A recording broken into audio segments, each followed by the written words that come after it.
There are certain UFC fighters who have missed weight way over the limit, where they came into fight night a lot heavier than their opponent. So here is 5 biggest weight cutting disasters in the UFC. Number 5.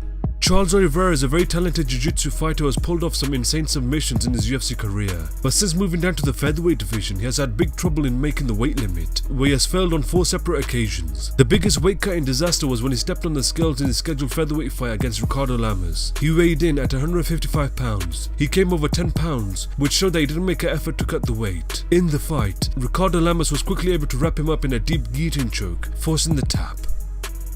Number 4. Thiago Alves has been a big name in the welterweight division for a very long time, where he has defeated some top names with his Muay Thai skills. He is very big for this weight class and has had a tough time in the past cutting down. At the end of 2016, he made the decision to drop down to the lightweight division and was scheduled to face Jim Miller in a 3-round lightweight bout. However, on the day of the weigh-ins, he stepped on the scale and weighed in at 162.2 pounds. He came 7 pounds over the lightweight limit, which showed that he had a difficult time dropping the weight. In the fight, he didn't seem like himself and was just dominated by Jim Miller, losing the fight by unanimous decision.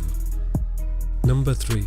Anthony Johnson had been a terrifying force in the welterweight division for a very long time, but always had a very tough time in making the weight limit. He would always come over the welterweight limit and look drained on fight night. After putting 2 wins over Dan Hardy and Charlie Brenneman, he made the move up to the middleweight division and was set to face Vitor Belfort at UFC 142. On the day of the weigh-ins, he stepped on the scale and weighed in at 197 pounds. He came 12 pounds over the middleweight limit, where he showed that he made no effort in cutting the weight. In the fight, he was submitted by a rear naked choke in the first round and was released from the promotion. Number 2. Yoel Romero has dominated just about every opponent he has faced with the freakish power he possesses, where he has racked up a number of brutal finishes under his record. Despite having fight-ending power, he has struggled to make the 185 pounds weight limit due to his big muscular physique. In his interim title fight against Luke Rockhold at UFC 221, Yoel Romero stepped on the scales at 187.7 pounds, missing the championship weight limit. Despite missing the weight, he was able to knock Luke Rockhold out with 2 heavy punches in the 3rd round. In his last fight against Robert Whittaker at UFC 225, he stepped on the scales at 185.2 pounds, just missing the championship weight limit, where the fight was turned into a non-title fight. At UFC 225, Robert Whittaker would defeat Yoel Romero by a split decision. Number 1.